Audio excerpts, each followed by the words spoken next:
All right, back from a family trip to Key West. And what better way to resume my NFL exit report series than with my partner in crime all season long, Las Vegas Cris, to discuss his Detroit Lions in the 20th NFL exit report. Cris, how are you doing? Geez, you take more vacations than a veteran NBA player takes days off during the season. Yeah. Load management. Hey, one a week, one a month coming up. It's the off season for some of us, although we're still producing content. We're still doing the heavy load so that we don't have to react game by game, week by week come next September. But right now it's downtime. The season goes so long now that it's so nice to take a break. I don't know. My Twitter timeline doesn't seem to be taking a break. I actually said that to somebody this morning where my timeline is just filled up with people trying to create content and it's just overload, so to speak. I'm like, I can't deal with this all summer again during off season. Yeah. Well, I know that you've done some self-reporting on what each team, how you did. You're starting to look back at 2022, and that's the purpose of this series anyway, to take a closer look as to the process. There's a definite process that we go through when we've done this for a decade, 2 decades or more, and we want to always fine tune it. And so when we're talking about Detroit, the process for me started a year ago. We look back, and as the banner below says, it says showing potential, because in 2021, it didn't go well at the beginning of the year, but it really did go well at the end of the year. Goff was not a turnover machine by any means, just 8 interceptions on the whole year. He didn't stretch the field so much, completion less than 10 yards per reception. And yes, it's not a good sign when your safeties are 1, 2 in tackles. It means that the front How many seven yards per didn't do their reception did job. he have this year? This year was much better. I don't have it in front of me, but it was much better with the new coordinator. We'll talk about Ben Johnson, who replaced Anthony Lynn. And Anthony Lynn was on my do not take list for a long time when he was with the then San Diego Chargers. I called it a perplexing hire in 2021. And basically, the Lions were no threat until they were in the fourth quarter of a lot of 2021 games. But where were you, Cris, at the end of 2021, leading into 2022, after the Lions showed some December, January progress? I do remember reading that Goff had like a 6.3 yards per reception the year before. So I was just curious what how much better he did end up doing, because he transformed obviously last season. But at the end of 21, I was pretty hopeful, and I hate to admit it, but going into 22, I honestly thought that they could make the playoffs. I really did. I put some money on it, and I don't think I was being a homer. I think objectively looking at that team, looking at the offensive line, looking at how underrated Goff was, how little pressure was going to be on Goff. There was no pressure on anybody. And that was what a lot of people didn't realize with the Lions, is they were already liking playing football coming into 22. So this was going to just be another chapter in that evolution. And and you see that it's an evolution because you had several players take home team deals. You had several players that could have gone elsewhere and taken more money, and they went to Detroit. And the biggest scare the Lions fans have had since the season ended was what was going to happen with Ben Johnson. He could have named his job behind maybe 1 or 2 other coaches out there. He was the most heralded hire out there. And as the offensive coordinator, we needed him. He did a great job. He was very original, very innovative. And he could have just went anywhere. And he said, the job's not done here. He stayed. And he stayed fast. He didn't jerk them around like Harbaugh does with Michigan. So just a great feeling there that you have players that want to play there, and coaches that want to be there. They've had very little migration off the team elsewhere. I mean, there are no key losses at this point. And when you look at the unsigned free agents, there are no major crisis signings that need to be done. Yeah, and we'll get more into the division and the really optimism that Detroit had, not only coming into this past season, but coming out of this past season as well. For me, free agency last year, like you said, not much really happened. They added wide receiver Chark.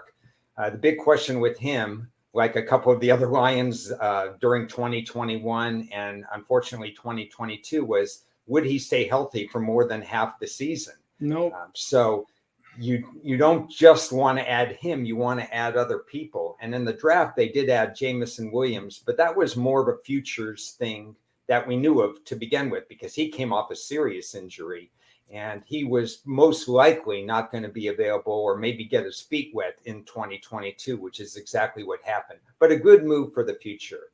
Now, we also know that Hutchinson, the number 2 overall pick in the draft, it took the Lions maybe 10 seconds to get that card up before he was announced. And he wanted to come here. Like you said, people want to play for the Lions all of a sudden, and they wanted him. And that was a match made perfectly. The rest of the draft, hit or miss for me. Pasquale, who was drafted in the second round, had a fourth round grade by me. It's not that I didn't like the position, because the Lions had not had 30 sacks in 3 or 4 consecutive seasons, which placed them at or near the bottom of the food chain in terms of defensive pressure. So Pasquale was a good pick, just too early a pick. And then they got Joseph from Illinois. They were trying to beef up the defense, which made a lot of sense. And then they picked somebody I really liked, and that was Rodriguez out of Oklahoma State. He came in with 1% linebacker arm length, meaning it was very unlikely he was going to stick with the team based on his profile. But what I said at the time, as I called him a sleeper pick, was you can't kick him off the team. He's just always around the ball. He's going to do whatever it takes, even if he just turns out to be a special teams guy. So overall, Chris, I had this draft number 7, 7th or 8th in all of the NFL, which was a really big move for the Lions, which brought on that banner point that said cautious optimism. So now we're getting close to July and so on. The team is formulating. How did you feel about the roster based on the draft and free agency coming into the season? I thought it was pretty good. It was just going to be a matter of confidence. You knew the defense was going to have its holes, but I was extremely optimistic about that offense. And I think I told everybody that would listen, hey, Goff isn't the best quarterback around, but he's certainly far better than people give him credit for. And he's in a situation where he has no pressure. And that's what people don't realize. He's having fun. And when you have players that are having fun and there's no pressure on them, those are going to be the most dangerous teams to play. So that's what I felt Detroit was. It was going to be a dangerous team to play. I thought it was a little bit early for them to make the playoffs, and that was being a little bit of a homer, being that optimistic. But I thought it was certainly a possibility, just not out of the question. I certainly expect them to make the playoffs this year. Yeah, so my keys, this is what I put on my team sheets. Everybody who's looked at the exit report reviews that I've done already know that this is a time where I talk about what I put on my long team sheet. And I'll ask you to comment on them after I'm done here. Performance of running back Swift, which if he ever stayed healthy would be a really great asset to the team, and Chark. Second key was we knew that Hutchinson was going to evolve into a good player right away and a great player perhaps over time. But the mark of a great player is what effect does he have on the rest of the Lions in the front 4 and the front 7? And that was a big key for me. And I knew it would take a little time, as it turned out. And then could Goff improve in potential cold weather games late in the season? Because even though the schedule showed a number 1 plus 11 rest differential, which was great for Lions and Lion fans and so on, Goff had not ever performed well in cold weather, and he was going to have as many as 3 cold weather games. That was something that concerned me as well. Right or wrong, those were my 3 keys. Anything you can add or any comments on that? Well, they got exactly what they wanted out of Chard for the money they paid him because he had great potential, but he couldn't stay healthy. And the only way they're going to keep him is if he takes a pay cut this year, because they're not going to pay him $10 million because he's missed more than 50% of the games over the last several seasons. But he has such potential. He'd be a great steal if they're able to keep him for that. But they're not going to take a risk on that. And I agree with you about Goff. I mean, I said that he's a lot better, but it's pretty easy to say that he can be what we saw 4 years ago. But it's another thing to see it actually happen, and it did actually happen. And who's the second best quarterback in the NFC right now? Yeah, it's a question. In the division, there's Kirk Cousins, and it depends on how you feel about him. But he kind of reminds me, stat-wise, same as Goff. So we'll see. Low interceptions, high percentage. But I mean, seriously, when you look at the NFC, who's the second best quarterback in the NFC right now? Who's the best? Rodgers? Who do you get after that? Hurts? You're right. It's really tough. Then Goff comes into the conversation. It's funny because he was traded for Stafford, as we know. Goff for Stafford one-on-one, and right now Goff is outperforming him. Yeah, so. I've seen a lot of ratings that have him in the top 10 as a quarterback, as high as I think I saw 8th. So, and that's what I thought he could be, is somewhere around the 10th best quarterback. It's very interesting if you have the right coordinator to get that in place. The division, always when I'm looking at season wins, and especially for overs, because I have very few overs. This is the first year that I had 3 overplays in about 7 years. Usually it's just 1 or 2. So it takes a lot for me to play an over, which I didn't do with the Detroit Lions. But I can tell you, I had the Lions 2 games better than the Bears to start the season. I had no clue where to put the Minnesota Vikings.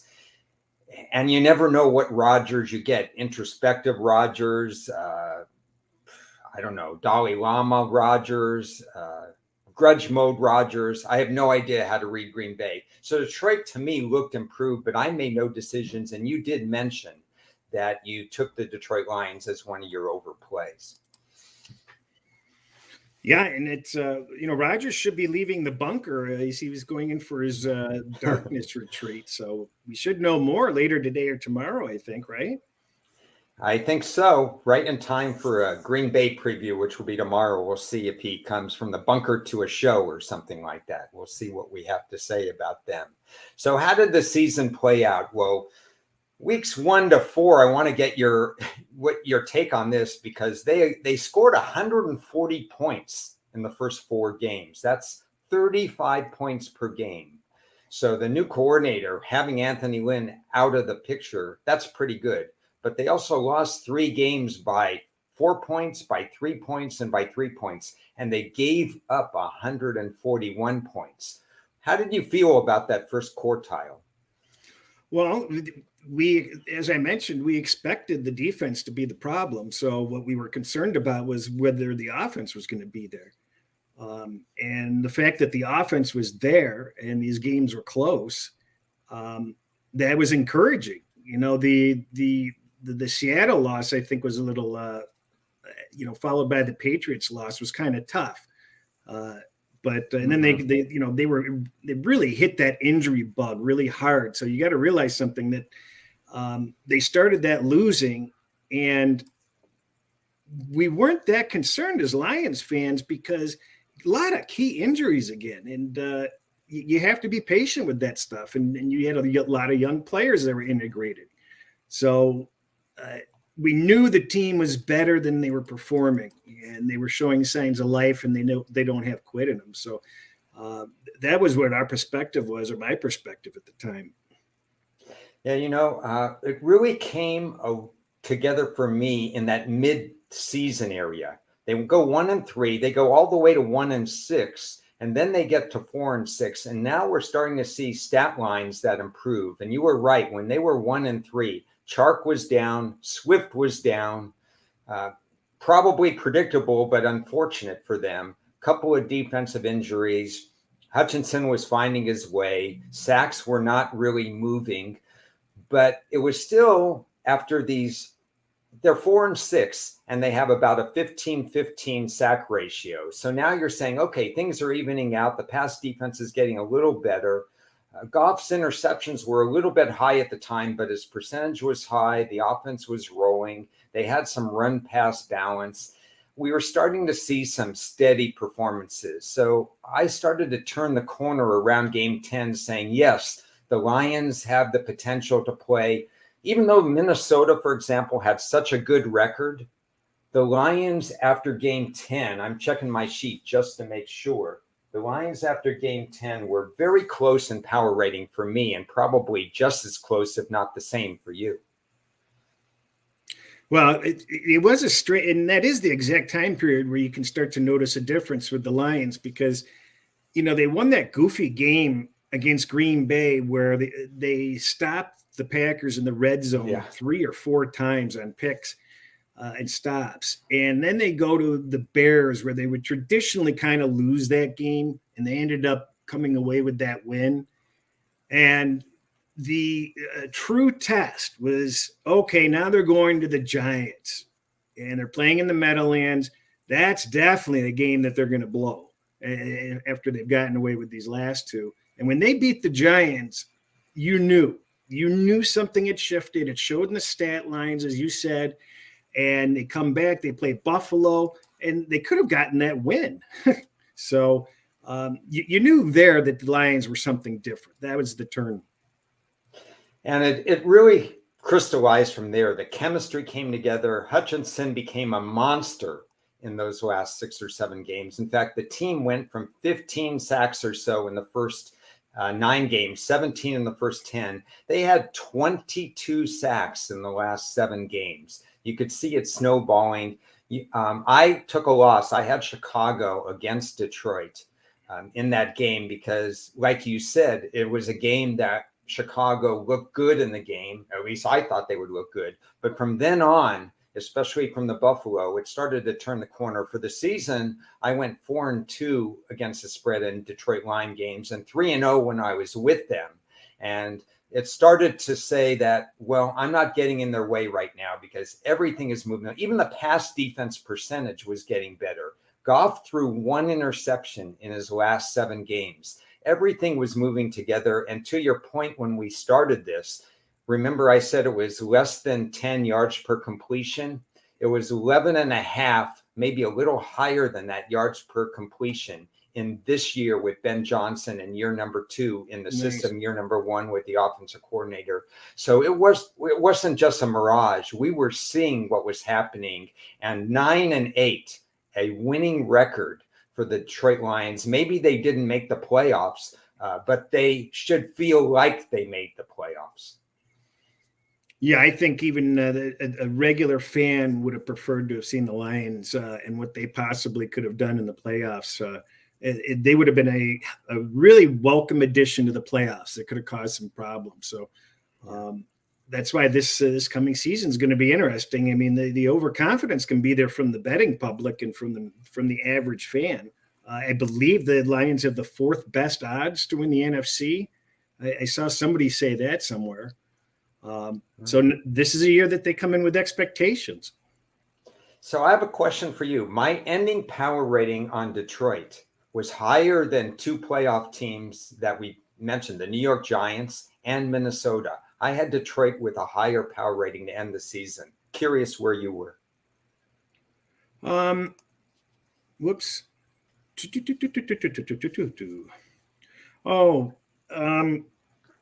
I had Detroit when they ended the season rated 1, 2,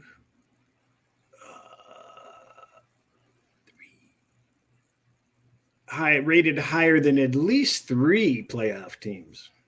Yeah, those 2 come to mind because they're teams that were there. So Detroit didn't not only come in on a roll, but they didn't do this all in one game. Hey, their power rating moved up in one game. It was a steady climb. So we know there's a lot of optimism. We also know we have to take it with a little bit of grain of salt. There's still a couple of areas they have to improve upon. I'd like to see them get better in the secondary. That run D, you mentioned before we came on air that there is a change. There's a lot of chemistry still with the coaching staff. Ben Johnson stays, but the defensive line coach, you said, is gone. And that's a good thing because they allowed 5.2 and 146 yards per game on the ground. You can't get off the field in time if you're allowing 146 yards on the ground and over 5 yards per carry, one of the worst in the NFL. So if they can do some adjustments, they make the playoffs next year. Don't you agree? Yeah, I mean, they certainly should. And then you probably know the exact number. They have 6 draft picks in the top 70, don't they? 75. Yeah, they still have some draft capital, I think, from the Rams, if I'm not mistaken. And based on what they did last year, that a lot of the teams, it's funny how this works with the Giants, the Jets, with the Lions, with Seattle and stuff like that. A lot of the teams projected to do either really poor or not make the playoffs really jump-started their room for improvement by good to great drafts. Jets number 1, Giants number 3 in my book, Seattle number 2, the Lions number 7. This is great for the teams that finally, sometimes teams stay at the bottom because they don't understand the draft. But the Lions have turned the corner. If they have turned the corner and they can get back-to-back really good drafts, this is a chance within the division to solidify the fact that they can make the playoffs. Yeah, and there's talk that a couple of Rams may end up migrating to Detroit. I forget who our GM is originally from the Rams, and he's done just a spectacular job at the Rams and Detroit. And there's talk of a couple of players maybe possibly making it over there, even though Micah Parsons yesterday or the day before said, who the hell's going to go from LA to Detroit? And I'll guarantee you there's some Rams players that would rather be in Detroit. Yeah. I think they want to play for the coach. And I want to ask you this, because I know there were times during the year when we were together on the Tuesday and Friday shows, there were reservations about Dan Campbell and his methodology and so on. But you'd have to say that people want to play for him, and the X's and O's are coming together at least a little bit. How is your impression, if your impression has changed about Dan Campbell over the year? He became a disappointment midseason because of his sheer lack of understanding of game strategy that he should be aware of. It was to the point where he's making 1 or 2 critical mistakes each game.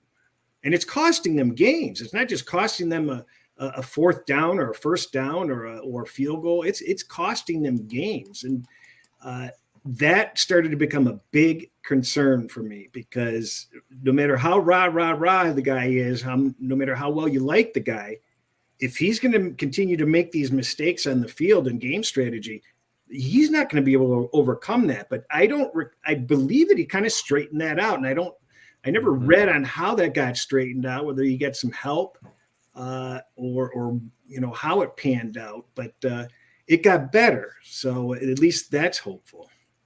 Yeah, I think looking back on the last game, the game that seemed to be really critical for Green Bay at the time, he outcoached Green Bay in that game, and they got the win at Green Bay, which hasn't always been the case. That's been a tough place for them to play. 2 other nuggets I'd like to point out that Detroit Lions fans may not be aware of, and that's this team went 5-1 in divisional play this year. And that's something that hasn't happened in a very long time. If you can win your division games, you win a lot of tiebreakers, which will go a long way in divisional races next year. And secondly, this special team play, and Chris, and my audience knows how much I value special team play. Not necessarily where you finish in the middle, but if you're in the top group or the bottom group, it really matters. It's killed Green Bay for years. Detroit finished number 6. It's official now in special team ratings in 2022. And that is at least a part of the reason why they were a winning team at the end of the year. Yeah, it's Detroit's always had some decent special teams, though. We've always had, great kickers and decent punters. And it's nice to see them just completely being well-rounded and paying attention to all aspects. One thing that Campbell did is he took a lot of players. He picked them out from God knows where, but names that you've heard to be like a specific type of coach. I'm at a loss for specifics, but he had a lot of specialized coaches, and he pulled former NFL players to come in and to help and to participate. He had a nice little roster of little, people that you would know as helpers, and I think that helped. Yeah, I would agree completely. So, what other roster moves or what other positions do you feel the Detroit Lions might want to strengthen? Oh, I think they need offensive line help, and as you mentioned, that defense is really going to need some work. It's going to be interesting to see what their draft strategy is. You have to remember, people thought that Goff was going to be a joke, and we would need to replace the quarterback. That's right. And when you look at that trade, we wouldn't trade back. Yeah. With the draft picks aside, we would not trade for Stafford. I'd rather have Goff. So, he seems to be stable. They're talking about drafting the Florida quarterback to sit on the bench and kind of be there and put it, at least have a quarterback on the roster. Because, we went through so many quarterbacks last year when Goff was out. And the year before, I mean, it really hurt us. There was no depth, even though all our backup quarterbacks ended up playing elsewhere because the whole league had no depth. Yeah. But we had like 4 ex-NFL Detroit Lion quarterbacks that ended up playing last year elsewhere. Yeah, what I like about the Lions is they're starting to draft people that have a little bit more longevity. Now, Chark aside, and I don't know whether they resign him, and Jameson Williams presumably will be at full strength, so it's going to be a plus for the wide receiver core anyway. And Swift found a little neat niche in terms of his pass catching ability, getting him out in space and stuff. And they didn't need but his 5 or 6 carries, and maybe that's all they want to use him. Maybe he becomes more of a third down, not necessarily a gadget guy, but somebody they can use because he still has that ability in space, but you need to manage his workload for 17 games. If they can draft people and sign free agents that are like Hutchinson, they just play every down and they have a good history of longevity, that will go a long way to reducing some of these injury concerns, and they could pull out a couple games they may not ordinarily win if they have to go to second stringers. I mean, just imagine this. You have potentially the fastest player in the NFL on that roster that played, a portion of 3 games and basically a decoy at the end of the season with Williams. He was clocked faster at Alabama than any NFL player had been clocked last year at a certain point. So this guy can be Speedy Gonzalez, set him up in the slot. The speed the Lions can have can really become troublesome, for teams to cover. And the fact that Williams didn't even play, and you're adding him. I mean, this guy is a top tier talent if he stays healthy. And now you add the whole new draft class on top of it. It can be quite exciting if they fill the right holes.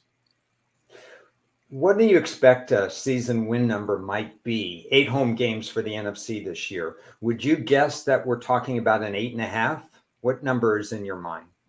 9?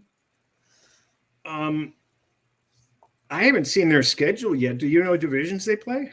No, I don't have that handy. So it's we're not going to hold either one of us to it, but it would seem like 8. Well, they finished 15-6 according to the leaked script I have. Yeah.